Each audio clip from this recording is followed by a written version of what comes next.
जय हिंद साथियों, स्वागत है आपका self study classes Vishwamit Jain YouTube channel में। दोस्तों, आज की इस वीडियो में हम पढ़ने वाले हैं हिंदी साहित्य में आदिकाल के लगभग 100 प्रश्न, यानी कि आदिकाल का हम नामकरण पढ़ेंगे। आदिकाल की महत्वपूर्ण जितनी भी रचनाएं एग्जाम में पूछी जाती हैं वो पढ़ेंगे।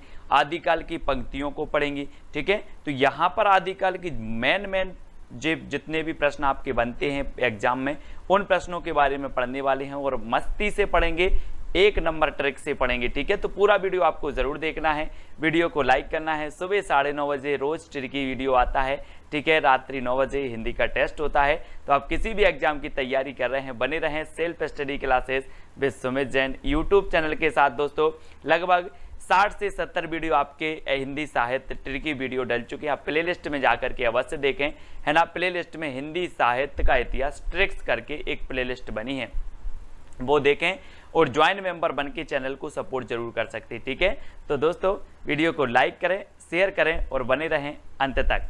आदिकाल को वीर गाथा काल नाम किसने दिया है? तो ये चीज तो सभी को पता है लगभग, तो जल्दी से अगर आपसे बन रहा है तो उत्तर आपको बता देना है कि सर आदिकाल को जो वीर गाथा काल नाम दिया है वो दिया है रामचंद्र शुक्ल ने, यानी ए नंबर आपका बिल्कुल सही हो जाएगा। और यहां पर आया है वीर और यहां पर आया है राम, है ना। तो राम कैसे पुरुष थे? बोले सर वीर पुरुष थे, है ना। कैसे थे? वीर पुरुष।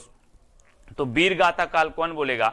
रामचंद्र शुक्ल, यानी ए नंबर आपका बिल्कुल सही हो जाएगा। ठीक है, अगला है दोस्तों, आदिकाल को सिद्ध सामंत काल किसने दिया?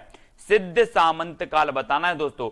और आपको पता है कि जो पंडित लोग होते हैं, पंडित, इनके पास सिद्धि बहुत होती है। होती कि नहीं होती? अब आप लोगों को ही बताना है। पंडितों के बाद सिद्धि होती है, ये सिद्ध पुरुष होते हैं। तो ये सिद्ध सामंत काल कौन बोलेगा? कौन बोलेगा? कोई पंडित ही होगा, यानी कि पंडित राहुल सांकृत्यायन। इन्होंने कहा कि ये तो सिद्ध सामंत काल है, पंडित को तो सिद्धि ही दिखेगी, है ना। तो वो सिद्ध सामंत काल बोला इन्होंने। ठीक है, अगला देखो दोस्तों, आदिकाल को संधि काल एवं चारण काल किसने कहा? संधि काल और चारण काल। जैसे ही संधि की बात आती है दोस्तों, तो आपने रामायण देखी होगी, है ना। देखिए ना सभी ने रामायण, कि नहीं देखी? बोले सर रामायण देखी है।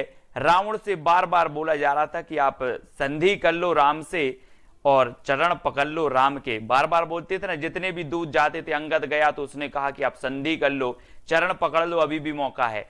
किसके? राम के। तो ये संधि काल और चारण काल कौन बोलेगा? कौन बोलेगा? कोई राम ही आएंगे, यानी कि राम कुमार वर्मा। ठीक है, इन्होंने दोस्तों 750 से 1000 के काल को बोला संधि काल और 1000 के बाद के काल को चारण काल नाम दिया। किसने? राम कुमार वर्मा जी ने। ठीक है, ऐसे याद रखेंगे। अगला है दोस्तों, आदिकाल को बीज वपन काल नाम किसने दिया? अब 4 विकल्प हैं दोस्तों। आपको पता है कि विश्व में अहिंसा के बीज किसने बोए? अहिंसा के बीज किसने बोए? अहिंसा की बात किसने की है? और वो की है किसने? महावीर भगवान ने। किसने की है? महावीर भगवान ने अहिंसा की बात की है, अहिंसा के बीज बोए हैं। तो यहां पर बीज बोए तो बीज वपन काल, और किसने बोए हैं बीज अहिंसा के? महावीर ने। तो महावीर प्रसाद द्विवेदी। बोले सर अहिंसा के बीज बोए हैं महावीर भगवान ने, तो बीज वपन काल कौन बोलेंगे? महावीर प्रसाद द्विवेदी, यानी ए नंबर आपका बिल्कुल सही हो जाएगा। और दोस्तों अगला क्वेश्चन है, आदिकाल को अपभ्रंश काल किसने कहा है? बहुत ही बढ़िया है दोस्तों, और बताना है आपको, है ना। 4 विकल्प हैं, 4 में से चयन करना है और आपका क्या हो जाएगा? बोले अपभ्रंश को तो गोली मारो, धीरे से हिंदी की बात करो। अपभ्रंश को तो गोली मारो, धीरे से हिंदी की बात करो, है ना। और गोली मारो तो गोलेरी, और धीरे से हिंदी की बात करो तो धीरेन्द्र वर्मा ने अपभ्रंश काल कहा है दोस्तों। अपभ्रंश काल आदिकाल को, अपभ्रंश को गोली मारो, धीरे से हिंदी की बात करो, तो गोली से गोलेरी और धीरे से धीरेन्द्र वर्मा, इन्होंने दोनों ही अपभ्रंश काल कहा है आदिकाल को। ठीक है, इस प्रकार से याद करेंगे। अगला है, आदिकाल को संक्रमण काल किसने कहा है दोस्तों? संक्रमण काल। 4 विकल्प हैं और आपको पता है संक्रमण का काल चल ही रहा है ना। घर वाले बोलते हैं ज्यादा हरिश्चंद्र मत बनो, खेलने कोई नहीं जाएगा, खेलने बाहर खेलने कोई नहीं जाएगा। किससे बोलते? बच्चों से घर वाले बोलते हैं कि ज्यादा हरिश्चंद्र मत बनो, कोई भी खेलने नहीं जाएगा, है ना, नहीं तो क्या हो जाएगा? संक्रमण हो जाएगा। तो खेलने नहीं जाएगा तो आपका राम खेलावन पांडे, है ना, हरिश्चंद्र मत बनो तो हरिश्चंद्र वर्मा। इन दोनों ने ही दोस्तों संक्रमण काल कहा है आदिकाल को। ठीक है, ये चीज याद रखनी। आपसे पूछा जाएगा आदिकाल को संक्रमण काल किसने कहा है, बोले खेलने जाते हैं तो संक्रमण हो जाता है ना, और घर वाले बोलते कि हरिश्चंद्र मत बनो, खेलने नहीं जाना, है ना। तो हरिश्चंद्र वर्मा और राम खेलावन पांडे इन्होंने कहा है संक्रमण काल आदिकाल को। ठीक है, अगला है दोस्तों आदिकाल को अंधकाल, अंधकार और बाल्यावस्था काल नाम किसने दिया। बहुत ही बढ़िया है दोस्तों। अब अंधकार काल और अंधकाल ये अलग अलग हैं, है ना, नाम दिया है। तो अंधकाल और बाल्यावस्था जो नाम दिया है वो दिया है किसने, रमाशंकर शुक्ल रसाल ने। किसने दिया, रमाशंकर शुक्ल रसाल ने दिया है ना। और बोले जो बाल्यावस्था में रस है वो कहीं भी कोई भी अवस्था में नहीं है, रस से रसाल। ठीक है, रसाल, बाल्यावस्था काल रसाल ने कहा है, अंधकाल भी रसाल ने कहा है। ठीक है, किसने, रमाशंकर शुक्ल रसाल ने। ठीक है, अंधकाल। अगला दोस्तों आदिकाल को वीर काल किसने कहा है, बोले सर दुनिया में पूरे विश्व में वीर लोगों की बहुत इज्जत की जाती है ना। जो वीर होते हैं पूरे विश्व में उनका नाम होता है, उनकी क्या बचती है ना, उनकी सत्ता होती है। तो ये वीर आया है तो वीरों की सत्ता कहां होती है, वीरों का नाम कहां होता है, विश्व में होता है। तो वीर काल कौन बोलेगा, विश्वनाथ प्रसाद बोलेंगे। कौन बोलेंगे, विश्वनाथ प्रसाद। इस प्रकार से अगला है दोस्तों आदिकाल को चारण काल नाम किसने दिया, चारण काल। अब चार विकल्प हैं। अपन लोग बोलते ना कि श्री राम के चरणों में गिर पड़े, क्या पड़े, गिर पड़े। तो चारण काल कौन बोलेंगे, चारण काल। गिर पड़े तो गिरियर्सन, है ना, चरणों में गिरना है, हमें चरणों में गिरना है, श्री राम के चरणों में गिरना है। तो चारण काल किसने, चरणों में गिर, चरणों में गिर तो गिरियर्सन, चरणों में गिर तो गिरियर्सन ने कहा चारण काल। और संधि काल और चारण काल किसने, राम कुमार वर्मा ने भी कहा है। ठीक है, अगला दोस्तों आदिकाल को आदिकाल नाम किसने दिया। तो आदिकाल नाम दिया तो बोले सर आदिकाल का जो उदय हुआ वो एक बार हुआ, हजारों बार नहीं होता। क्या नहीं होता, आदिकाल का उदय एक बार होता है, उसे ही हम आदिकाल बोलते, हजारों बार नहीं होता। तो आदिकाल जो नाम दिया वो हजारी प्रसाद द्विवेदी ने दिया। बोले ये आदिकाल है, आदिकाल है, एक बार नहीं मैं हजार बार बोल सकता हूं ये आदिकाल है। किसने कहा, हजारी प्रसाद द्विवेदी ने हजारों हजार बार कहा आदिकाल। ठीक है, तो इस प्रकार से आदिकाल बी नंबर आपका बिल्कुल सही हो जाएगा। आदिकाल को आधार काल किसने कहा दोस्तों, आधार बताना। यहां पर आया है आधार और किसने कहा है, किसने कहा है, तो ऐसे याद रख लेना, मोहन का आधार कार्ड, मोहन का आधार कार्ड। ठीक है, मोहन का आधार कार्ड, इस प्रकार से। ठीक है, तो मोहन से हो जाएंगे मोहन अवस्थी और आधार से आधार काल। ठीक है, आधार काल या फिर आधार कार्ड किसका, मोहन का।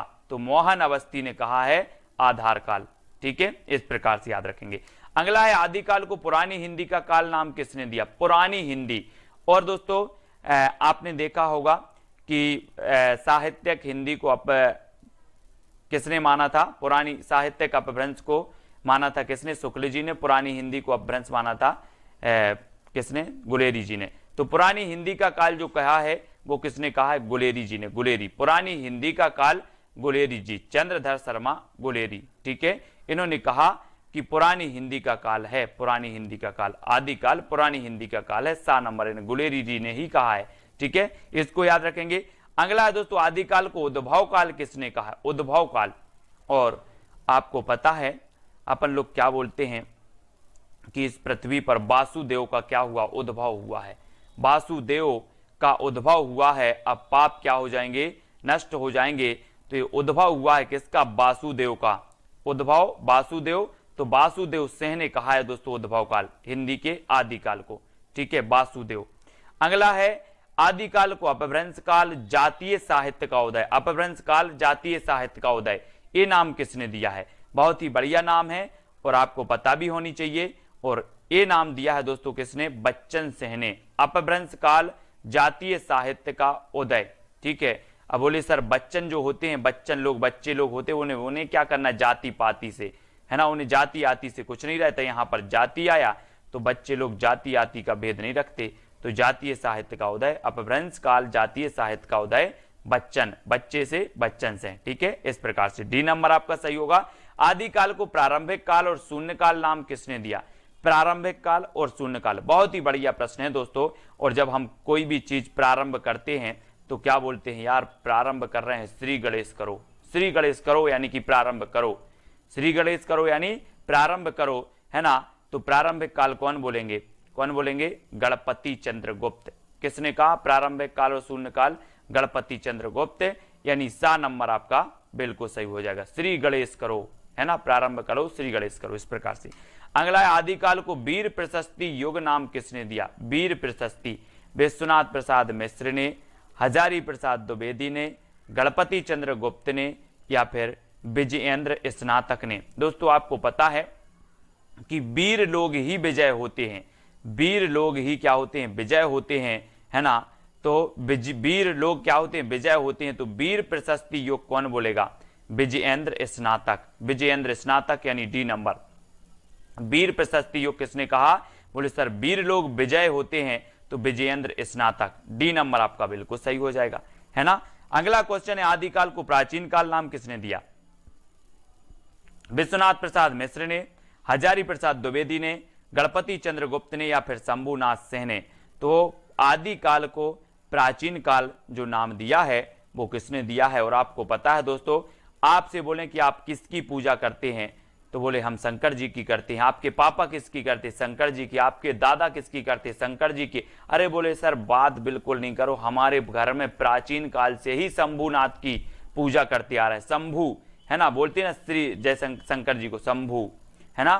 तो बोले हम प्राचीन काल से ही शंभु की पूजा करते आ रहे हैं, तो शंभुनाथ से हैं। प्राचीन काल कौन बोलेंगे, शंभुनाथ से हैं, है ना, शंभुनाथ से हैं, यानी डी नंबर आपका बिल्कुल सही हो जाएगा, शंभुनाथ से। ठीक है।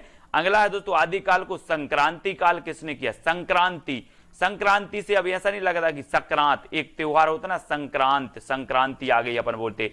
तो क्या होता है संक्रांति में, लड्डू वड्डू का प्रसाद मिलता है। काय का प्रसाद मिलता है, लड्डू वड्डू का प्रसाद मिलता है सभी को। तो इस संक्रांति में प्रसाद मिलता है, तो संक्रांति काल कौन बोलेंगे, कौन बोलेंगे, कोई प्रसाद ही होंगे, राम प्रसाद मिश्र। कौन होंगे, राम प्रसाद मिश्र। तो प्रसाद मिलता है संक्रांति को, तो राम प्रसाद मिश्र ने कहा है संक्रांति काल। ठीक है, यानी डी नंबर आपका बिल्कुल सही हो जाता है। अगला है दोस्तों आदिकाल को अनिर्दिष्ट लोक प्रवृत्ति का युग किसने कहा, यानी कि प्रश्न क्रमांक 19। आदिकाल को अनिर्दिष्ट लोक प्रवृत्ति का युग विश्वनाथ प्रसाद मिश्र ने, हजारी प्रसाद द्विवेदी ने, रामचंद्र शुक्ल ने, या फिर राम प्रसाद मिश्र ने। तो आदिकाल को अनिर्दिष्ट लोक प्रवृत्ति का जो युग कहा है वो कहा है रामचंद्र शुक्ल ने, है ना। ये बहुत ही बढ़िया है, अनिर्दिष्ट लोक प्रवृत्ति का युग था आदिकाल, ऐसा कथन कहने वाले थे तो वो रामचंद्र शुक्ल जी थे, सी नंबर। और आपको पता है कि रामचंद्र शुक्ल ने प्रवृत्तियों के आधार पर कालों का नामकरण किया, प्रवृत्तियों के आधार पर। तो इन्होंने अनिर्दिष्ट लोक प्रवृत्ति का काल कहा है। अब प्रवृत्ति आया तो समझ जाना कि रामचंद्र शुक्ल ने ही कहा होगा। ठीक है। अगला है आदिकाल को आरंभिक काल नाम किसने दिया। दोस्तों हमने पढ़ा था प्रारंभ कोई हम कार्य करते हैं, प्रारंभ, तो श्री गणेश करते हैं प्रारंभ। अब यहां पर आरंभिक काल आ गया, तो एक बात याद रख लेना कि आरंभिक में जब आप कोई भी चीज करते हो आरंभिक में, तो क्या करते हो कि सब मिश्रित कर देते हो, है ना। ये भी ले लो, वो भी ले लो, सब मिश्रित कर देते हो। क्या करते हो, मिश्रित कर देते हो आरंभ में, फिर धीरे धीरे से अपना ब्रांड बनाते हो, ब्रांड। तो आरंभ में हम सब मिश्र कर देते हैं, तो मिश्र बंधु, ये मिश्र बंधु ने कहा था आरंभिक काल, यानी डी नंबर आपका बिल्कुल सही हो जाएगा, मिश्र बंधु। ठीक है। तो यहां पर दोस्तों जितने भी आपके नामकरण से संबंधित थे, जितने विद्वानों के मत थे, वो पूरे विद्वान मैंने आपको बता दिए, याद भी आपको करवा दी जहां जैसी ट्रिक निकली। अब आपको बताना है कि आदिकाल को अत्यधिक विरोधी एवं व्याघातों का युग किसने कहा। बहुत ही बढ़िया प्रश्न है, अत्यधिक विरोधी एवं व्याघातों का युग ये किसने कहा, ऐसे कथन भी पूछे जाते हैं। और यहां पर आपका अत्यधिक विरोधी और व्याघातों का युग कहा है हजारी प्रसाद द्विवेदी ने, हजारी प्रसाद द्विवेदी ने। इन्होंने कहा कि आदिकाल के बारे में तो हजारों विरोध हैं, हजारों विरोध हैं। तो इन्होंने कहा कि अत्यधिक विरोधी एवं व्याघातों का योग है, हजारों विरोध हैं, तो हजारी ने कह दिया कि अत्यधिक विरोधी एवं व्याघातों का योग। इसको याद रख लेना। ठीक है। कितने विरोध हैं, हजारों, तो विरोधी एवं व्याघातों का योग कौन बोलेगा, हजारी प्रसाद द्विवेदी। ठीक। परमाल रासों के रचनाकार कौन है। दोस्तों एक चीज बताना, परमाल मतलब क्या होता है, पर मतलब दूसरों का, माल मतलब सामग्री या कुछ भी। तो परमाल और दूसरों का अगर माल चुराना है तो क्या करना पड़ेगा, जगना पड़ेगा। ये चोर लोग क्या करते हैं, दूसरों का माल चुराते हैं तो वो रात में जगते हैं। जग से बनेगा आपका जगनेक, और क्या चुराते हैं, परमाल, दूसरों का माल चुराते हैं चोर रात में जग कर, तो जगनेक। ठीक है, परमाल चुराना है तो जगना पड़ेगा, तो जगनेक। परमाल रासो जिसे कि आलाखंड कहा जाता है, और ये दोस्तों इसके जो रचयिता हैं वो कौन है, जगनेक हैं। ठीक है, सभी लोगों को वैसे पता होगा। अगला है बीसल देव रासो के रचनाकार कौन है। कई बार एग्जाम में पूछी जाती है, जब भी आदिकाल की बात आती है तो दो रचनाएं पूछी जाती है, एक तो पृथ्वीराज रासो, दूसरी बीसल देव रासो। ये दो रचनाएं पूछी जाती है हमेशा। ठीक है, तो बीसल देव रासो के आपको बताना है 2 सेकंड में। और दोस्तों आपको पता है कि बीसल देव रासो के रचनाकार कौन है, वो है नरपति नाल। नरपति, और नरपति दोस्तों कितने होते हैं, है ना, 20 नहीं होते, बोले 20 पति नहीं होते, एक पति होता है ना, 20 पति नहीं होते, 20 क्या नहीं होते, पति नहीं होते, तो नरपति, 20 नरपति नहीं होते, एक होता है। ठीक है, तो बीसल देव रासो के रचनाकार कौन होंगे, नरपति नाल। ठीक है, और ये अजमेर के शासक से संबंधित थे दोस्तों, है ना, ये जो बीसल देव रासो है, और ये गीति काव्य माना जाता है ना, इसको आपको याद रखना है। अगला है कीर्ति लता के रचनाकार कौन है। कीर्ति लता दोस्तों आपको पता है कि कीर्ति उसी की फैलेगी जिसमें विद्या है, जिसमें विद्या है उसकी कीर्ति जगह जगह फैलेगी, जिसमें विद्या नहीं है उसकी कीर्ति नहीं फैलेगी। तो ये जो कीर्ति फैलेगी कब फैलेगी, जब विद्या है तो विद्यापति, है ना, तो कीर्ति लता विद्यापति। ठीक है, विद्या है तो कीर्ति फैलेगी, तो कीर्तिलता विद्यापति। और दोस्तों आपको पता होगा कि विद्यापति जी की कितनी रचनाएं थी, एक तो थी इनकी कीर्ति लता, ठीक है, कीर्ति लता, और एक थी इनकी कीर्ति पताका। कौन सी थी, कीर्ति पताका, और एक थी दोस्तों इनकी पदावली। ठीक है, तो ये इनकी रचनाएं थी 3, तो पद लता पताका, पद लता पताका, ऐसे याद रखेंगे, पद लता पताका। तो ये 3 रचनाएं आपको याद रखना है, और जिसमें विद्या है उसकी कीर्ति फैलेगी, इस प्रकार से याद भी करेंगे। ठीक है, वर्ण रत्नाकर के रचनाकार कौन है दोस्तों, आपको पता है, आप वर्ण लिखते हो, वर्ण, है ना, जैसे आ अनार का, आ आम का, ये क्या कहलाते, वर्ण। तो वर्ण आप अंधेरे में पढ़ोगे कि ज्योति में पढ़ोगे, वर्ण अंधेरे में नहीं पढ़ना है, हमें ज्योति में पढ़ना है, ज्योति यानी कि उजाले में पढ़ना है, तो वर्ण हमें ज्योति में पढ़ना है, तो ज्योतिरीश्वर ठाकुर, है ना। वर्ण रत्नाकर के रचनाकार कौन होंगे, ज्योतिरीश्वर ठाकुर, यानी कि जो विकल्प नंबर आपका बी है वो बिल्कुल सही हो जाएगा। अब मैं कभी पूछूं आपसे वर्ण रत्नाकर, बोले सर वर्ण तो हमें ज्योति में पढ़ना है, तो ज्योतिरीश्वर ठाकुर। ठीक है, अगला है राउलबेल की रचनाकार कौन है। दोस्तों आपको ट्रिक भी बताना है, कौन सी अच्छी ट्रिक लगी है वो कमेंट में बताना है। वीडियो के लास्ट में एक चैलेंज प्रश्न दिया जाएगा, तो उसका उत्तर भी आपको बताना है। ठीक है, राउलबेल, बेल समझते हैं आप दोस्तों, बैल बजा दी, बोले यार बैल बजा दी बड़ा रोड़ा है। कभी कभी आप जब सोते हो, कभी कभी आप सोते ही हो और कोई बेल बजा दे तो सोने में रोड़ा बन जाती है। कौन, सोने में रोड़ा बन जाती है बेल, सोने में रोड़ा बन जाती है बेल, तो राउल बेल, और बेल बन जाती है क्या, रोड़ा, तो राउल बेल की रचनाकार कौन होंगे, रोड़ा कवि। रोड़ा कवि यानी कि यह नंबर आपका बिल्कुल सही हो जाएगा। ठीक है, आपने कभी कभी अनुभव किया होगा दोस्तों, जैसे ही आप सोए और किसी ने बेल बजा दी बाहर से, तो रोड़ा बन जाती है आपके सोने में, तो रोड़ा कवि की है राउल बेल। ठीक है, अगला है ढोला मारूरा दूहा की रचनाकार कौन है। दोस्तों आपको पता है कि ढोला से बनेगा ढोल, और ढोल वही बजा सकता है जो ढोल बजाने में कुशल है, ढोल बजाने में जो कुशल है वही ढोल बजाएगा, तो ढोला मारूरा दोहा के रचनाकार कौन होंगे, कुशल लाभ, है ना। ये देखो ढोल बजा रहे हैं क्योंकि ये क्या है, कुशल हैं ढोल बजाने में, है ना, तो ढोल से ढोला मारूरा दूहा, और ढोल वही बजाएगा जो कुशल है, तो कुशल लाभ। ठीक है, यानी कि जो सी नंबर है वो आपका बिल्कुल सही आंसर होगा।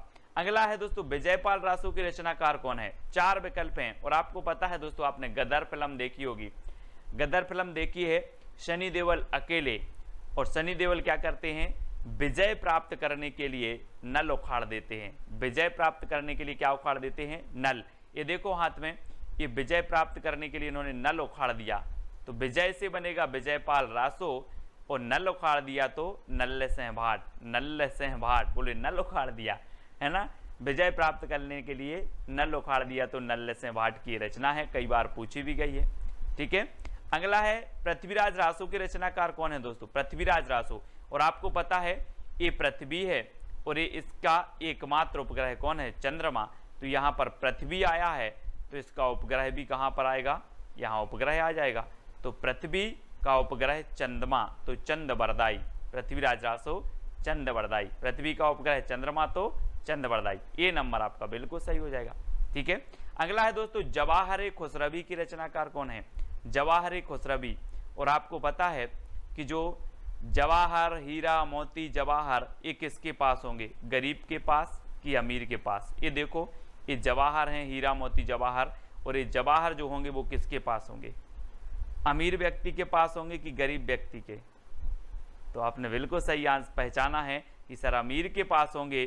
तो जवाहर खुसरवी की जो रचना होगी वो किसकी होगी? अमीर खुसरो। और खुसरवी से तो खुसरो है ही, तो खुसरवी। ठीक है, अगला क्वेश्चन आपको बताना दोस्तों जय मयंक जस चंद्रिका के रचनाकार कौन है? तो 4 विकल्प हैं। और आपको पता है दोस्तों कि जब एक पत्नी अपने पति के लिए करवा चौथ का व्रत रखती है, एक पत्नी अपने पति के लिए करवा चौथ की व्रत रखती है, और जब ये चल्ली में से वह चांद को देखती है तो चांद कैसा नजर आता है? मधुर। कैसा नजर आता है? मधुर। तो मधुकर, है ना। मयंक मतलब भी चंद्रमा होता है, और चंद्रमा की चंद्रिका को जब पत्नी देखती है तो जो चंद्रिका है वो कैसी नजर आती है? मधुर, तो मधुकर, है ना। जय मयंक जस चंद्रिका कैसी नजर आ रही है? मधुर से मधुकर। ठीक है, जय मयंक जस चंद्रिका, चंद्रिका नजर आ रही है, मधुर तो मधुकर। ठीक है, यानी कि जो सा नंबर है वो आपका बिल्कुल सही हो जाएगा, सा नंबर। ठीक है, अगला है खुमान रासो के रचनाकार कौन है? दोस्तों आपको पता है खुमान मतलब होता है दीर्घायु। खुमान मतलब क्या होता है? दीर्घायु, लंबी आयु। ठीक है, लेकिन खुमान रासो, खुमान एक पदवी भी थी शिवाजी की, है ना। इन्हें खुमान की पदवी दी गई थी। और खुमान रासो की जो रचनाकार होंगे वो कौन होंगे? दलपति विजय। खुमान से बनेगा दोस्तों आपका गुमान। और हम बोलते ना कि गोरे रंग पे ना इतना गुमान कर। कभी कभी कोई दल का पति विजय प्राप्त करता है तो उसे गुमान हो जाता है, गुमान। तो गुमान से खुमान, गुमान से खुमान, है ना। दल का पति अगर विजय हो जाता है तो उसे गुमान हो जाता है, तो खुमान। तो खुमान रासो की रचनाकार दलपति विजय। ठीक है, इस प्रकार से आपको याद रखना है। दोहा कोश के रचनाकार कौन है? दोस्तों आपको पता भी तो है। आप बोलोगे सर दोहा सुनाओ, सर दोहा सुनाओ, तो सर से सरहपा और दोहा सुनाओ से सो दोहा कोश, है ना। ट्रिक अगर मैं इधर लिख दूं कि ट्रिक सर दोहा सुनाओ, दोहा सुनाओ, सर से सरहपा, दोहा से दोहा कोश, तो दोहा कोश के रचनाकार सरहपा। ठीक है, अगला है श्रापकाचार के रचनाकार कौन है? हिंदी की प्रथम रचना मानी जाती है दोस्तों। और ये जो श्रापकाचार है, आपको पता है कि जैन धर्म में व्यक्ति जब भगवान के पास जाता है तो श्रावक बन के जाता है भगवान के पास, है ना, है ना। और भगवान को क्या बोलता है? देव। तो श्रावक जाता है किसके पास? देव के पास। श्रावक बनकर जाता है व्यक्ति देव के पास। तो श्रापकाचार के रचनाकार कौन होंगे? देवसेन। ये देखो, ये व्यक्ति श्रावक बनकर गया है किसके पास? भगवान या फिर देव के पास। ठीक है, तो श्रावक बन के जाना है देव के पास। तो श्रापकाचार के रचनाकार देवसेन। 933 इसका रचना काल माना जाता है, 933 ईस्वी। ठीक है, श्रापकाचार की ओर प्रथम रचना है हिंदी की। अगला है बुद्धिरास के रचनाकार कौन है? बुद्धिरास। दोस्तों आपको पता है कि हम बोलते हैं कि वो बुद्धिशाली लोग हैं, बुद्धिशाली लोग हैं। तो यहाँ पर वही तो पूछी गया है कि बुद्धिशाली, तो बुद्धिशाली यानी कि बुद्धिशाली भद्रसूरी, बुद्धिरास शाली भद्रसूरी। और किसी किसी की तो साली भी बहुत बुद्धिमान होती है। बोलते हैं जिसकी शादी हो गई बोले मेरी साली बहुत बुद्धिमान है ना। तो बुद्धि से बुद्धि और बुद्धिशाली, शाली ऐसे याद रखना, बुद्धिशाली, वो बुद्धिशाली लोग हैं, तो बुद्धिशाली से बुद्धिराज, शाली से शालीभद्र सूरी, है ना, तो बुद्धिशाली इस प्रकार से। अगला है रेवंतगिरी रास के रचनाकार कौन है?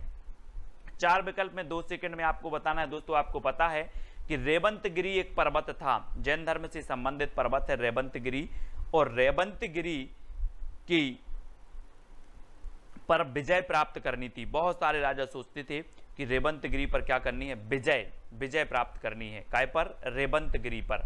तो रेवंतगिरी रास की रचनाकार कौन होंगे?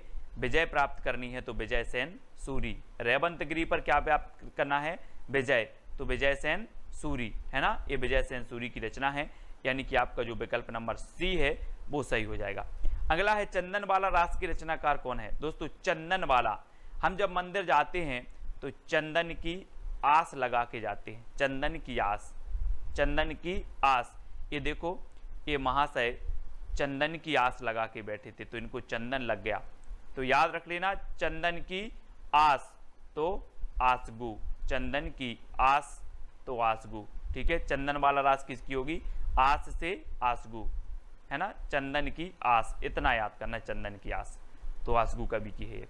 कुमारपाल प्रतिबोध के रचनाकार कौन है? कुमारपाल प्रतिबोध, दोस्तों आपको पता होगा आजकल के जो कुमार हैं वो सोम रस बहुत पी रहे हैं, सोम, है ना, कुमार लोग सोम रस पी रहे हैं, तो सोम प्रभ सूरी, सोम प्रभ सूरी, इस प्रकार से याद करेंगे, कुमार लोग सोम पी रहे हैं तो सोम प्रभ सूरी, है ना, डी नंबर आपका बिल्कुल सही हो जाएगा। कुमारपाल प्रतिबोध की रचनाकार सोम प्रभ सूरी।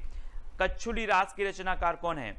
कच्छुली रास आपको पता है दोस्तों, आपसे मैं पूछूं कच्छुली, कच्छुली बाजार गए थे कच्छुली, बोले हाँ, मैंने तिलक लगाकर प्रज्ञा ली, है ना, प्रज्ञा तिलक, है ना, इस प्रकार से मैंने प्रज्ञा ली तिलक लगाकर, तो प्रज्ञा तिलक कच्छुली रास। बोले कच्छुली रास, कच्छुली, तो बोले हाँ ली, प्रज्ञा ली, प्रज्ञा, है ना, तो प्रज्ञा तिलक, कच्छुली प्रज्ञा तिलक, प्रज्ञा तिलक। ये देखो, ये तिलक लगाकर क्या ले रहे हैं? प्रज्ञा ले रहे हैं, प्रज्ञा यानी कि प्रतिज्ञा, है ना, वही ले रहे हैं, तो कच्छुली बोले प्रतिज्ञा ली तिलक लगाकर, ठीक है, इस प्रकार से। जयचंद्र प्रकाश के रचनाकार कौन है? दोस्तों 4 विकल्प हैं, और आपको पता है दोस्तों कि केदारनाथ में हमें क्या करना है? चंद्रमा का प्रकाश करना है, केदारनाथ में चंद्रमा का प्रकाश करना है, तो चंद्र से चंद्रमा, और चंद्रमा का प्रकाश कहाँ करना है?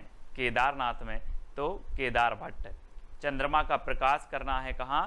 केदारनाथ में, तो केदारनाथ भट्ट, केदार भट्ट की रचना है जयचंद्र प्रकाश। जय मयंक जस चंद्रिका ये मधुकर की है ना, और जयचंद्र प्रकाश ये केदार भट्ट की है, ठीक है। अगला है दोस्तों हमीर रासों के रचनाकार कौन है? दलपति विजय, सारंगधर, केदार भट्ट या फिर सोमप्रभ सूरी।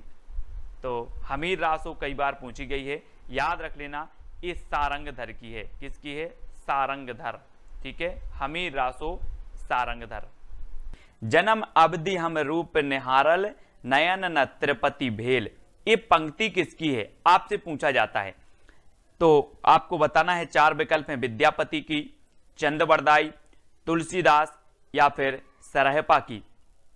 तब आपका दोस्तों यहां पर आप एक चीज देखो, हमें क्या देखना है? इसका अर्थ नहीं देखना है, सिर्फ ये चीज देखनी कि इसको याद कैसे जाए, ये पंक्ति किसकी होगी। यहां पर देखो तिरपति, पति आया, पति, तो दोस्तों यहां भी देख लो पति कहां आया, यहां भी ये पति आ गए, विद्यापति। जन्म अवधि हम रूप निहारल, नयन न तिरपति भेल, यानी कि यहां पर पति आया, तो उत्तर में भी आपका पति आएगा, तो ये जो पंक्ति होगी वो किसकी हो जाएगी? किसकी हो जाएगी? विद्यापति की, ठीक है। आ नंबर आपका बिल्कुल सही हो जाएगा। अगला देखो दोस्तों, गोरी सेवे सेज पे मुख पर डारे केस, ये पंक्ति कई बार पूछी गई है दोस्तों। अब आपको बताना है कि ये पंक्ति किसकी है। और एक चीज मैं आपको बता दूं कि जो यहां पर आया है एक शब्द सेज, सेज मतलब होता है दोस्तों कोमल बिस्तर, है ना, कोमल बिस्तर, मखमल के गद्दे, वो सेज कहलाता है। और बताना दोस्तों कि ये कोमल गद्दे, मखमल के गद्दों पर अमीर व्यक्ति सोएगा या गरीब व्यक्ति सोएगा? आप बताना, गरीब के पास तो नहीं होंगे मखमल के गद्दे, कोमल गद्दे, किसके पास होंगे? अमीर के पास। तो सेज मतलब होते हैं कोमल गद्दे, मखमल के गद्दे, और इस सेज पर गरीब नहीं सो सकता, अमीर सो सकता है, तो अमीर खुसरो। ठीक है, इस पंक्ति के रचयिता कौन हो जाएंगे? अमीर खुसरो। ऐसे ही पूरी पंक्तियां आपको याद हो जाएंगी दोस्तों। अगला देखो, देसिल बैना सबजन मिठा, देसिल बैना सबजन मिठा, ये पंक्ति किसकी है? और मैंने आपको कई बार बताया है कि मिठा मिठा बोल थारो काय बेगेड़े, काय बेगेड़े थारो काय बेगेड़े। दोस्तों आपको पता है, जिस व्यक्ति में विद्या होती है, जिस व्यक्ति में ज्ञान होता है, वो मीठा मीठा बोलता है। जो जिस व्यक्ति में विद्या नहीं होती है वो कर्कश बोलता है, उसकी आवाज खराब लगती है ना। तो आपके अंदर भी विद्या है और आपको कैसा बोलना है? मिठा मिठा बोलना है। तो याद रख लेना, मिठा मिठा वो बोलता है जिसके अंदर विद्या होती है। तो ये देसिल बैना सबजन मिठा, ये किसकी पंक्ति हो जाएगी? किसकी होगी? विद्यापति की। ठीक है, और इनकी रचनाएं कौन सी हैं? पद लता पताका पदावली, कीर्ति लता कीर्ति पताका कीर्ति लता, और कीर्ति पताका अभट्ट भाषा में है, पदावली मैथिली भाषा में है। याद रख लेना है दोस्तों। और देसिल बैना सबजन मिठा, यानी कि मिठा मिठा, ये विद्यापति। ठीक है, आ नंबर आपका सही होगा। मैथिल कोकिल भी इन्हें कहा जाता है, कोकिल के जैसा बोलते हैं दोस्तों ये। ठीक है, इस प्रकार से याद रखेंगे। अगला है पुस्तक जल्लड़ हाथ दई चल गज्जन निरपकाज। तो ये 4 विकल्प हैं, आपको पता है दोस्तों। जल्लड़ था किसके पुत्र का नाम? चंद बरदाई के पुत्र का नाम था जल्लड़, है ना। और चंद बरदाई ने पृथ्वीराज रासो की क्या की है? रचना की है, पृथ्वीराज रासो की। उसके कुछ अंक छूट गए थे तो अधूरा था, तो उसको जो पूरा किया पृथ्वीराज रासो को जल्लड़ ने किया है ना। तो दोस्तों जल्लड़ को पुस्तक हाथ में देकर वो नृपकाज यानी कि राजा के काज में चले गए थे। तो वो है यहां पर कि पुस्तक जल्लड़ हाथ दे चली गज्जन नृपकाज। तो कौन चले गए थे?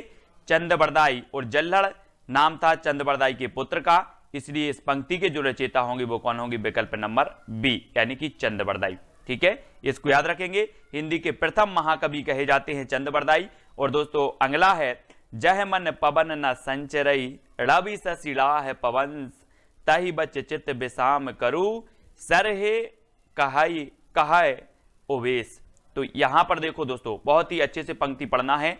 और यहां पर आ रहा है सरहे कहाय, मतलब सरहे मतलब सरहपा, है ना। तो सरहे से क्या बनेगा आपका? सरहपा। तो देखो सरहपा कौन सा है? डी नंबर, है ना। जह मन पवन न संचरई रवि सशिला है पवंस, ये यहां पर आ गया आपका सरहे। और सरहे को हमने पकड़ लिया और सरहे से बनेगा सरहपा। तो ये पंक्ति किसकी हो जाएगी? किसकी होगी? सरहपा। सरहपा यानी डी नंबर आपका बिल्कुल सही हो जाएगा।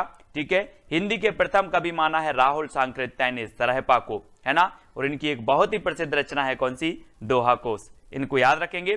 अगली पंक्ति आपको बताना है दोस्तों, जोई जोई पिंडे सोई ब्रह्मांडे।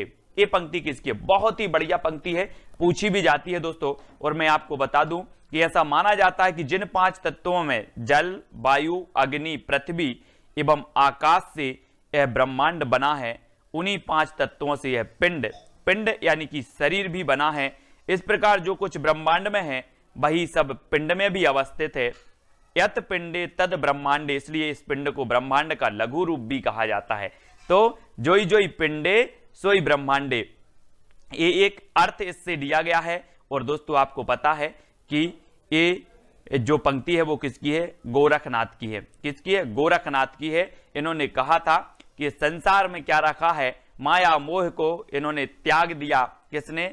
गोरखनाथ जी ने। और दोस्तों एक जो साधना है, अंतः की साधना इन्होंने की। तो ये इन्होंने कहा था कि जोई जोई पिंडे सोई ब्रह्मांडे। किसने कहा था? गोरखनाथ ने कहा था कि जो दोस्तों जल, वायु, अग्नि, पृथ्वी, आकाश, ये जो 5 तत्व हैं ये ब्रह्मांड में है, वही 5 तत्व हमारे शरीर में है।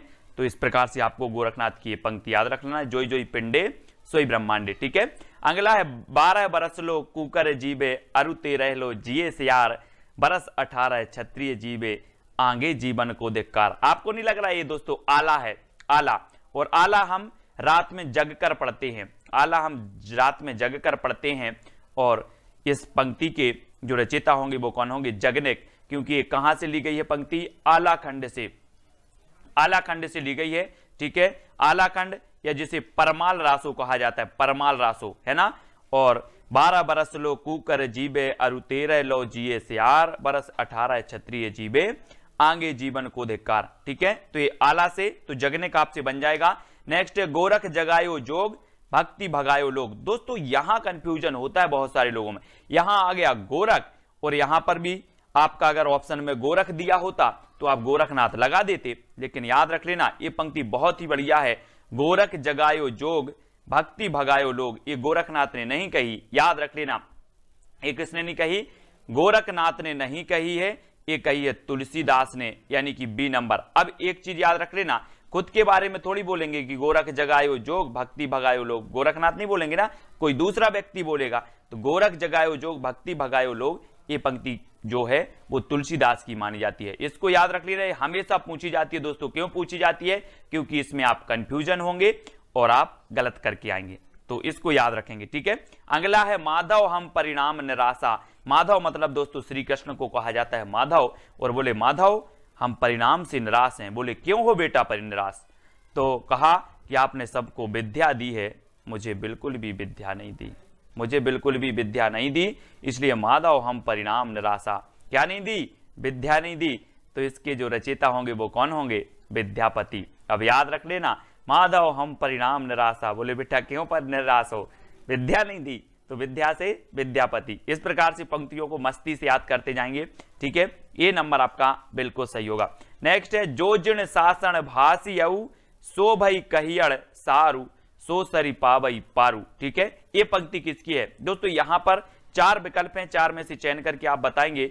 और यहां पर जिन शासन दिया है, जिन। जिन मतलब होता है दोस्तों भगवान, भगवान का पर्यायवाची है जिन।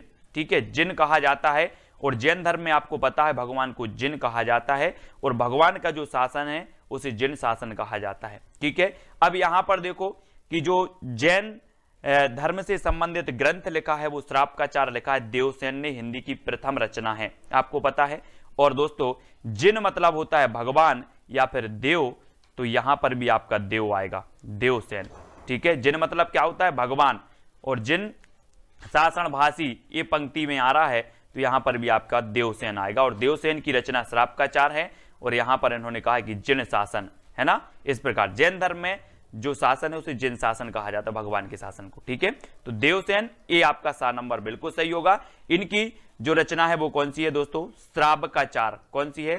श्रापकाचार। और 933 इसका रचना काल माना जाता है, ये चीज भी आपको याद रखनी है। ठीक है, तो जिन से आपको याद रखना है, एक सेती पट्टा, एक नीली पट्टा, एक तिलक जनेऊ, एक लंबी जटा। अब देख लेना दोस्तों, एक सेती पट्टा, फिर एक नील पट्टा, फिर एक तिलक जनेऊ, एक लंबी पट्टा, इतनी चीजें हैं, सब क्या हो गई? चरपट हो गई। सब क्या हो गई? चरपट हो गई। तो इस पंक्ति के रचयिता कौन होंगे? बोले सर एक सेती पट्टा, एक नील पट्टा, एक तिलक जनेऊ, एक लंबी जटा, सब क्या हो गई? चरपट हो गई। वो अपन बोलते ना चौपट हो गया यार साहब, ये सब चरपट हो गया। तो इस पंक्ति के जो रचयिता होंगे वो कौन होंगे? चरपटनाथ। कौन होंगे? चरपटनाथ। हुआ ना याद आपको, है ना? क्या हो गई? ये चरपट हो गई। तो चरपटनाथ यानी बी नंबर आपका बिल्कुल सही होगा। अगला है दोस्तों बोलई बाहुबली बलवंत लोह खंडितऊ गर्बीव अहंत। इस पंक्ति के रचयिता कौन है?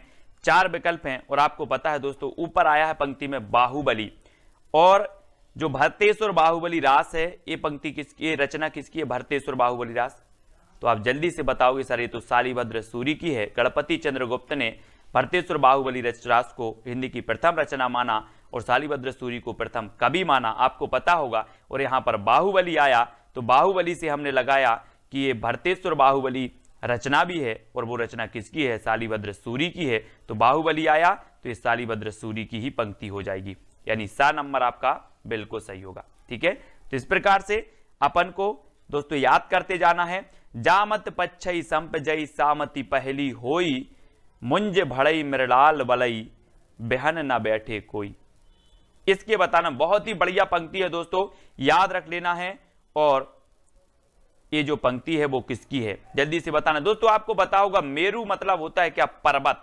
मेरु मतलब क्या होता है? पर्वत। और आपने देखा होगा कि हमारे विभिन्न जो भगवान हुए हैं वो पर्वत पर तपस्या करने गए, तपस्या करने गए। अब इसका अर्थ नहीं लेना कि पंक्ति का क्या है, मैं सिर्फ याद करवा रहा हूं। ठीक है, जामति पच्छई संपजई सामति पहली हुई, ये कहां गए? पर्वत पर तपस्या करने गए दोस्तों भगवान। और इन्होंने कहा कि जो आज मैं तपस्या करने यहाँ आ गए हूं, ऐसी मति हमारी पहले हो जाती। कौन बोल रहे हैं? मेरू यानी कि पर्वत, है ना। तो इस प्रकार से याद रखेंगे। और ये मेरु तुंग की रचना है ना। ये कई बार पूछी गई, इसको याद रख लेना दोस्तों। जामति पंचई संपजई, सामति पहली होई, मुंज भड़ई मृलाल बलई, बेहन ना बैठे कोई। ठीक है, तो ये सा नंबर आपका बिल्कुल सही हो जाएगा। अगला है प्रिय पृथ्वीराज नरेश जोग, बज्जिए केस सुदेश। ये पंक्ति किसकी है दोस्तों? अब देखना यहां पर क्या आया है, 4 विकल्प में से आप चयन करके बताएंगे। और यहां आया है पृथ्वीराज। क्या आया है? पृथ्वीराज। और पृथ्वीराज रासो तो चंद्रबरदाई की रचना है कि नहीं? है। तो यहां पर पृथ्वीराज आया है और पृथ्वीराज से सीधा आप चंद्रबरदाई पर पहुंच जाओ। प्रिय पृथ्वीराज नरेश जोग, बज्जिए केस सुदेश। तो ये पंक्ति किसकी हो जाएगी? चंद्रबरदाई की। कैसे याद किया? बोले हमने पृथ्वीराज को पकड़ा शब्द को, और शब्द को पकड़ा और हमने देखा कि पृथ्वीराज रासो तो चंद्रबरदाई की रचना। ठीक है, इस प्रकार से। नेक्स्ट है बोलई कुयल अंबेयम कलिलाई कलिलाई, कांकड़ी चंचरी रूढ़ रोटई। ये पंक्ति किसकी है दोस्तों? आपको पता है कि यहां पर आया है क्या? कली। और आपको दोस्तों पता होगा कि पुष्प में क्या होती है? पुष्प की कली। आप बोलते हैं ना पुष्प की कली, और आपने कली को पकड़ लिया, कली लाई। और कली किसकी होती है? पुष्प की। तो ये पंक्ति किसकी हो जाएगी? किसकी हो जाएगी? पुष्पदंत की हो जाएगी। ठीक है, पुष्पदंत यानी सा नंबर आपका बिल्कुल सही होगा। ये अपने आप को क्या बोलते थे? अभिमान मेरु बोलते थे। कौन? अभिमान मेरु बोलते थे, पुष्पदंत। और दोस्तों बोलई कोयल अंबेयम कलिलाई, कांकड़ी चंचरियो रूढ़ रोटई, है ना। तो शब्द को थोड़ा सा पकड़ते जाना है। कली, अब आप कभी नहीं बोलोगे, एक कलिलाई आएगा जहां पर आप बोलोगे कली तो किसकी होती है? पुष्प की होती है। तो ये पुष्पदंत। ठीक है, इस प्रकार से। अब दोस्तों मेरा जोबना नबेल रा भयो है गुलाल, पंक्ति किसकी है? अब दोस्तों ऐसे ही आपको पंक्तियां याद करनी है, क्योंकि ये महत्वपूर्ण पंक्तियां हम ले रहे हैं जो एग्जाम में पूछी गई हैं। ठीक है, और मेरा जोबना नबेल रा भयो है गुलाल। अब एक चीज बताना दोस्तों कि अगर किसी अमीर व्यक्ति के पास कोई ललना होता है या किसी बच्चे का जन्म होता है, तो अमीर व्यक्ति क्या करता है? गुलाल उड़ाता है, जश्न मनाता है। और किसी गरीब के पास होता है तो पता ही नहीं चलता कि क्या हो गया। ऐसा ही ना। तो मेरा जोबना नबेलरा भयो है गुलाल उड़ाओ। क्या उड़ाओ? गुलाल। तो यहां पर आया है दोस्तों गुलाल, गुलाल उड़ा रहे हैं और ये अमीर लोग उड़ा रहे हैं। तो ये किसकी होगी? अमीर खुसरो। मेरा जोबना नबेलरा भयो है गुलाल। ठीक है, तो सा नंबर आपका यहां अमीर खुसरो बिल्कुल सही हो जाएगा, है ना, सी नंबर। अब दोस्तों ये सिर्फ अपनी याद करने की ट्रिक है, इसके अर्थ पर बिल्कुल नहीं जाना, मैं आपको कई बार बोल चुका हूं। ठीक है, सहजे थर कर बारुणी साध, ये पंक्ति किसकी है दोस्तों? 4 विकल्प हैं और यहां पर आया है आपका बारू। तो उत्तर में भी क्या आ जाएगा दोस्तों? क्या आ जाएगा? बीरू, बीरू या बारू? बीरू, बारू से बीरू, तो बिरूपा, है ना। सहजे थर करी बारुणी साध, ये किसकी है? बीरू या फिर बारू, बिरूपा की है। ठीक है, इस प्रकार से याद रखेंगे, बारू बीरू, है ना। अगला देख लो दोस्तों, हमीर हमीर कज्ज जज्जल भई, फोहा नल एह मई जलऊ, सुलितान शीस करबाल दह तज्ज कलेबर दिए चलियो। ये पंक्ति किसकी है? बहुत ही बढ़िया पंक्ति है दोस्तों। और यहां पर आया है दोस्तों क्या? हमीर। और आपको पता होगा एक रचना है हमीर रासो, हमीर रासो रचना है। और वो रचना किसकी है दोस्तों? सारंगधर की है ना। सारंगधर की, और ऐसा लिखा जाता है सारंगधर, है ना। यहां पर फॉन्ट आपको नहीं मिला तो इसलिए सारंगधर यानी कि डी नंबर आपका सही हो जाएगा, है ना। हमीर आया, शब्द को हमीर पकड़ लिया और बोले सर हमीर रासो तो सारंगधर की रचना है। तो हमीर कज्ज जज्जल भाई, फोहा नल अहमत जलियू, ये पंक्ति किसकी हो जाएगी? हो जाएगी दोस्तों आपकी हमीर रासो से सारंगधर। ठीक है, सारंगधर की हो जाएगी। इस प्रकार से याद रखेंगे। ठीक है, अगला दोस्तों देख लेते हैं, चल खुसरो घर आपने रेन भई चहु देश, ये पंक्ति बताना है। और यहां पर तो सीधा सीधा आ गया खुसरो, आ गया खुसरो, तो आप डायरेक्ट लगा दोगे सर कि ये तो किसकी है? अमीर खुसरो की है। चल खुसरो घर आपने रेन भई चहु देश, यानी कि 19 का आपका सा नंबर बिल्कुल सही हो जाएगा। ठीक है, अमीर खुसरो की पंक्ति। अगला है दोस्तों, 9 लख पातरी आंगे नाचे, पीछे सहज अखाड़ा, ऐसे मन जोगी खेले, तब अंतरी बसे भंडारा। ये पंक्ति किसकी है दोस्तों? गोरखनाथ ने कहा कि व्यवहार प्रधान एक शब्दी में गोरखनाथ ने कहा है कि हंसना खेलना और मस्त रहना चाहिए। काम क्रोध का साथ नहीं करना चाहिए, हंसना खेलना और गीत गाना चाहिए। ये किसने कहा है? गोरखनाथ ने कहा है। और ये गोरखनाथ की पंक्ति है, 9 लख पातरी आंगे नाचे पीछे सहज अखाड़ा, ऐसे मन जोगी खेले तब अंतरी बसे भंडारा, है ना। तो ये पंक्ति गोरखनाथ की है और ये डी नंबर आपका बिल्कुल सही हो जाएगा। आपका आज का पहला प्रश्न है, एक नारी ने अचरज किया, सांप मार पिंजरे में दिया, ज्यों ज्यों सांप ताल को खावे, सूखे ताल सांप मर जावे। अब आपको बताना है दोस्तों ये पंक्ति किसकी है। और जब अचरज किया है, एक नारी ने सांप मार दिया है, तो आपको पता है क्या होगा? समाज में, परिवार में खुसर खुसर चलने लगेगा। आपने देखा होगा परिवार में खुसर खुसर, कोई घटना घट जाती तो खुसर खुसर चलने लगता ना, ऐसा ही खुसर खुसर चलने लगा। जब एक नारी ने अचरज किया और सांप मार पिंजरे में दिया तो खुसर खुसर चलने लगा। तो इस पंक्ति के रचयिता कौन होंगे? ये पंक्ति किसकी होगी?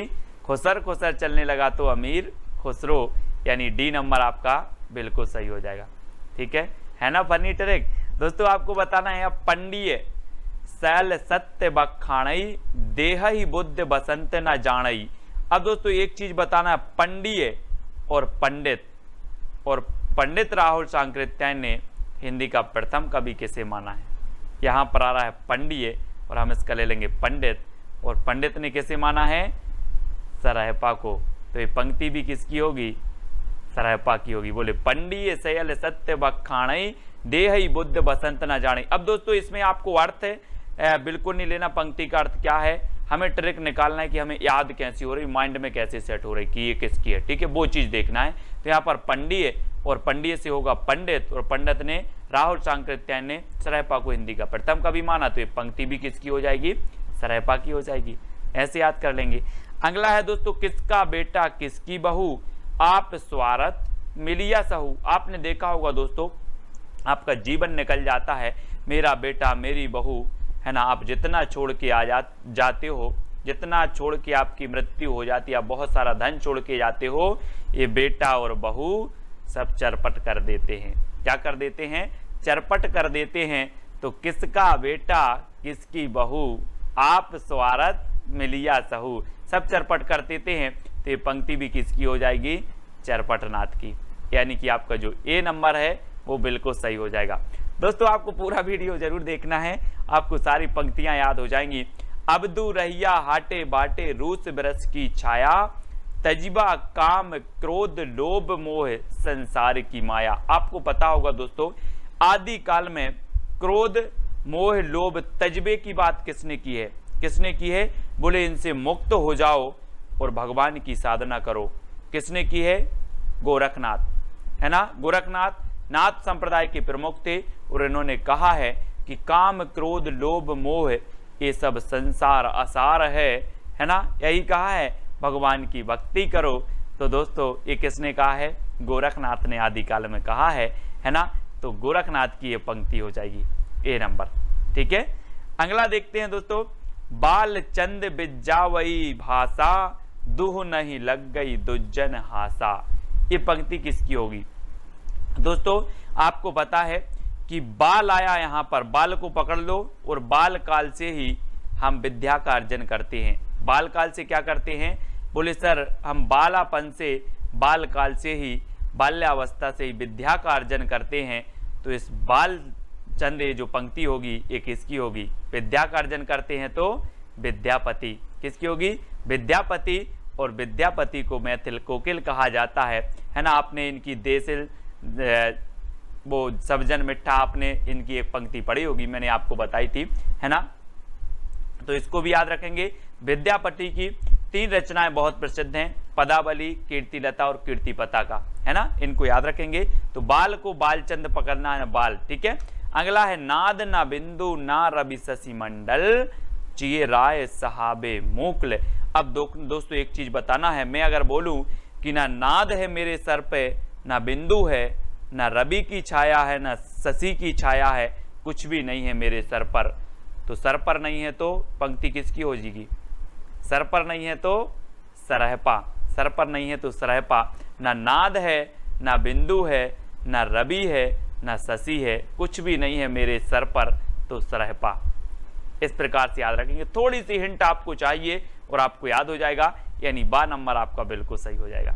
ठीक है, अब दोस्तों अगला है रावण जायऊ जई जही देही दह मोह एक शरीरू चिंता विये तई यही जड़ली कबड़ू पियाबऊ खीरू। ये पंक्ति किसकी है?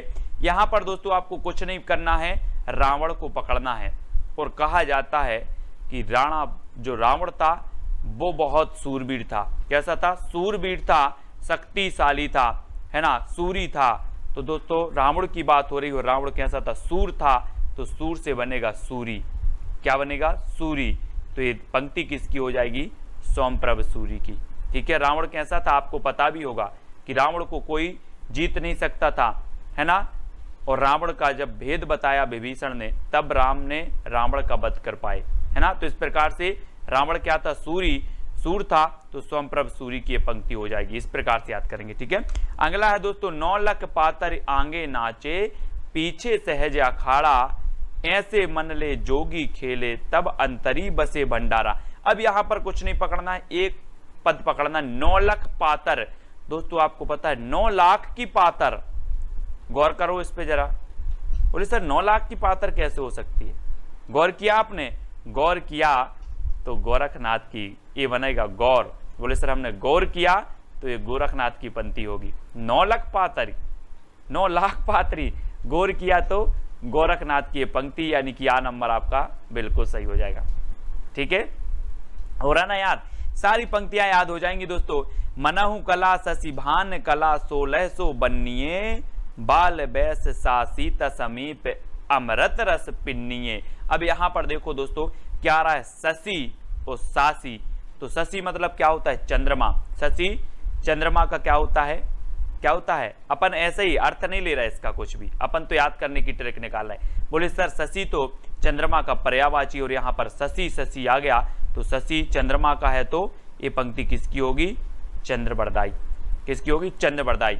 मनाहू कला शशिभान कला 1600 बन्नी है, शशि आया शशि, तो शशि चंद्रमा का पर्यायवाची है, तो बोले चंद्रवरदाई, यानी कि सा नंबर आपका बिल्कुल सही हो जाएगा। ठीक है, अगला है दोस्तों सदा तरैये ना बन कूले यारो सदा ना सावन होए स्वर्ग मड़ैया सब काहू को यारो सदा ना जीवे कोई। ये पंक्ति किसकी है? दोस्तों एक चीज बताना कि दूसरों के माल पर माल, यानी कि दूसरों के माल पर सदा सावन होता क्या? नहीं होता। आप एक बार सावन मना लोगे, अगर किसी का आपको माल मिल जाए, किसी की सामग्री मिल जाए, एक बार सावन मना लोगे, सदा सावन नहीं होगा। तो यारो सदा न सावन होए, किसके माल पर? परमाल पर। तो एक पंक्ति कहां से ली जाएगी? परमाल रासो। कहां से? परमाल रासो। और ये नंबर आपका बिल्कुल सही होगा। और परमाल रासो को आलाखंड भी कहा जाता है, और इसके रचयिता कौन है? जगनेक, है ना। आपने एक पंक्ति पढ़ी होगी, 12 बरस लो कूकर जीवे और 13 लो जिए से आर, बरस 18 क्षत्रिय जीवे आंगे जीवन को धिक्कार, है ना। तो आपको याद रख लेना है दोस्तों कि जब तक जी रहे हैं जग में, है ना, जग में, बोले जी लो रे जग में 12 बरस लो क्षत्रिय जीवे, तो जी लो रे जग में, तो ये 12 बरस लो, ये जगनिक की पंक्ति है। और ये यारो सदा ना सावन हो, परमाल पे सदा सावन नहीं होता, तो परमाल रासो। ठीक है, इसको याद रखेंगे। अगला है ईड़ी पर कोयल कूजई पूजई युवती मड़ोर विधुर वियोगनी ध्रजई कूजई मयड़ किशोर। एक चीज बताना दोस्तों, कोयल कूजई, यानी कि कोयल कूकती है। कब कूकती है?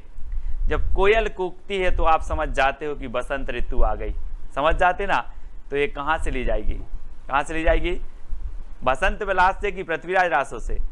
बोले सर बसंत विलास से, क्योंकि कोयल कूकने लगी है तो बसंत आ गया, है ना। यानी कि डी नंबर आपका बिल्कुल सही होगा। कोयल कूजई पूजई युवती मड़ोर, है ना। इस प्रकार से अगला है दोस्तों, पीयू चित्तौड़ न आबियू सावन पहली तीज जोबे बाट बिराहिणी खिण खिण आड़वे खीज।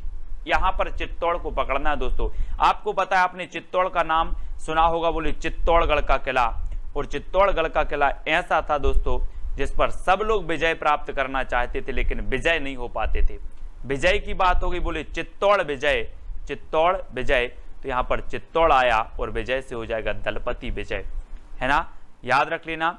ये दोस्तों दलपति विजय खुमार, है ना, खुमार रासो जो रचना है दलपति विजय साहब की है, और ये चित्तौड़ की बात आई है तो ये पंक्ति किसकी होगी, दलपति विजय की। ठीक है, चित्तौड़ विजय, चित्तौड़ विजय, इस प्रकार से याद रखेंगे। अगला है बज्जिए घोर निशान रान चौहान चहु दिसी, और यहाँ पर चौहान आ गया तो आप आंखें बंद करके किसका लगाओगे, किसका लगा दोगे, बोले सर वो तो किसकी है, बीसल देव रासो, है ना, क्योंकि पृथ्वीराज चौहान और पृथ्वीराज रासो, ये बीसल देव रासो नहीं, पृथ्वीराज रासो, और सा नंबर आपका ये चंद्रबरदाई की पंक्ति हो जाएगी, बज्जिए घोर निशान रान चौहान चहु देसी, सा नंबर। ठीक है, अगला है दोस्तों गंगा जमुना मझोरे बहर नाई ताही बुडीली मातंगी पोई आली ले पार गई। ये पंक्ति किसकी है दोस्तों, आपको पता है गंगा और जमुना दो नदियां हैं, गंगा और जमुना क्या नदियां हैं, दो से बनेगा डो, दो से बनेगा डो, तो गंगा जमुना मझोरे डो भी पा, कौन है, डो, ये देखो डो यानी दो, तो डोम्बिपा। ठीक है, गंगा जमुना दो हैं तो डोम्बिपा, यानी आ नंबर आपका बिल्कुल सही होगा, डोम्बिपा, ऐसे याद रखेंगे। ठीक है, अगला दोस्तों आपको बताना, मैं बता दूं कि पंक्तियों को निकालने की कोई ट्रिक नहीं है, वो तो आपको याद करवाने का एक माध्यम है कि आपको थोड़ी बहुत जो है हिंट मिले और आप सही करके आओ पेपर में, है ना। का आ तरुवर पंच बिडाल, ये पंक्ति किसकी है दोस्तों, का आ से बनेगा काया, और काया में हम क्या करते हैं, विभिन्न प्रकार के लेप लगाते हैं, कोई पाउडर लगाता है, कोई क्रीम लगाता है, लेप लगाते ना, तो काया में हम लेप लगाते हैं, तो काया से बनेगा लुईपा, लुईपा लेप यानी लुईपा, है ना, काया को लुईपा, काया को लुईपा, तो काया तरुवर पंच बिडाल, ये पंक्ति किसकी हो जाएगी, लुईपा की, और सा नंबर आपका बिल्कुल सही होगा। ठीक है, अगला देख लेते हैं दोस्तों, एकड़ा के जई मंत्रणा तंत्र। अब ये पंक्ति किसकी, 2 सेकंड में आप बताएंगे, और मैं आपको बता दूं कि जो मंत्र तंत्र होते हैं वो नाक में फूंके जाते हैं कि कान में फूंके जाते हैं, जल्दी बताओ, बोले सर कान में फूंके जाते हैं मंत्र तंत्र, कान में फूंके जाते हैं तो कंडपा, कान में फूंके जाते हैं तो पंक्ति किसकी हो जाएगी, कंडपा की। मंत्र तंत्र कहाँ फूंके जाते हैं, कान में, तो ये एकड़ा के जय मंत्रणा तंत्र, तो पंक्ति किसकी हो जाएगी, कंडपा की। ठीक है, यानी डी नंबर आपका बिल्कुल कंडपा, कान से कंडपा। ठीक है, अगला है दोस्तों पीयू संगम कऊ निछड़ी पीयू हो परोखो हो कैम्ब, ये पंक्ति बतानी है आपको, और पीयू से अपन क्या बोलते, पानी पीयू, पानी पीयू, तो दोस्तों हमें काय का, हेम, हिम का पानी पीयू, हिम, हिम मतलब जो होते भूखंड जमे, हिम का पानी पीयू, तो हिम से याद रख लेना, पानी पीयू तो हिम का, और हिम से बनेगा हेमचंद्र, हेम, और हेम मतलब भी हिम होता है, बर्फ होता है, आपको पता होगा, तो हिम का पानी पीयू, तो पीयू संगम कऊ निचड़ी पीयू हो परोखो हो कैम्ब, है ना, तो हिम का पानी पीयू, इस प्रकार से, यानी कि हेमचंद्र। अपभ्रंश के व्याकरण आचार्य हैं दोस्तों, आपको पता होगा, और सा नंबर आपका बिल्कुल सही हो जाएगा। ठीक है, अगला है एक थाल मोती से भरा सबके सिर पर औंधा धरा चारों ओर वह थाली फिरे मोती उससे एक ना गिरे। अब एक चीज बताना दोस्तों, एक थाल मोती से भरा होगा तो कहाँ होगा, गरीब के पास जो सड़क पर सोता है कि अमीर के पास, किसके पास होगा, बोले सर मोती भरा थाल तो अमीर के पास होगा, अमीर के पास होगा, तो पहली जो होगी ये किसकी हो जाएगी, अमीर खुसरो, यानी बी नंबर आपका बिल्कुल सही हो जाएगा। ठीक है दोस्तों, अगर आपको जौन सी भी ट्रिक अच्छी लगती है वो कमेंट में जरूर लिखा करें। जे हैं दिस ते में रही मिले आई, ते हैं दिस जा रही मिले आई, तो दिस आ रहा दोस्तों, दिस, और यहाँ पर दिस, और आपको पता है दिस मतलब दिशा की बात हो रही है, और दिशा में जो चारों दिशा में जो खुशबू फैल जाती है दोस्तों, वो किसकी फैल जाती है, पुष्प की। आप और हम बोलते हैं कि पुष्प की, फूल की खुशबू चारों दिशाओं में फैल गई, पुष्प की खुशबू चारों दिशाओं में फैल गई, तो यहाँ पर आ रहा है दिस, और दिशा में खुशबू फैल गई, काय की, पुष्प की, तो ये पंक्ति भी किसकी हो जाएगी, पुष्पदंत की। इनका एक ग्रंथ है दोस्तों महापुराण, जिसमें 63 सलाखाओं की का वर्णन किया गया है ना, जीवन वृत्त है उसमें। और दोस्तों ये जो पुष्पदंत हैं ये अपने आप को अभिमान मेरु कहते थे, अभिमान मेरु, इनको भी याद रखेंगे पुष्पदंत जी को, ठीक है। और इनकी पंक्ति है, जेह दिस दिस तिम रई मिले आई, तेह दिस दिस जा रही मिले आई, ठीक है। तो दिस दिस आया मतलब आपको पुष्पदंत लगाना है, ठीक है। अगला है दोस्तों, पुरुष कहानी हो कहो जसु बत्थे पुण्य। अब एक कहानी आया है दोस्तों यहाँ पर, कहानी, और कहानी आपको पता है कहानी को अबहट्ट में कहा जाता है कहानी, कहानी को अबहट्ट में कहानी कहा जाता है। और अबहट्ट की हमने दो रचनाएं पढ़ी हैं, कीर्तिलता और कीर्ति पताका, और ये दो रचनाएं किसकी हैं, विद्यापति की। और यहाँ पर कहानी आया है और कहानी अबहट्ट में कहा जाता है, तो बोले सर दो रचनाएं हैं विद्यापति की, कीर्तिलता और कीर्ति पताका, तो ये पंक्ति भी किसी की होगी, किसकी होगी, विद्यापति की, है ना। विद्यापति यानी कि ये कीर्तिलता से ले गई है दोस्तों, पुरुष कहानी हो कहो जसु पत्थैवे पुण्य, तो ये कीर्तिलता से ली गई है। कहानी आया और कहानी हमने पकड़ लिया कि कहानी अबहट्ट में कहा जाता है, और अबहट्ट की रचना दो ही हैं, कीर्तिलता और कीर्ति पताका, तो ये कीर्तिलता से ली गई है और ये विद्यापति की पंक्ति हो जाएगी।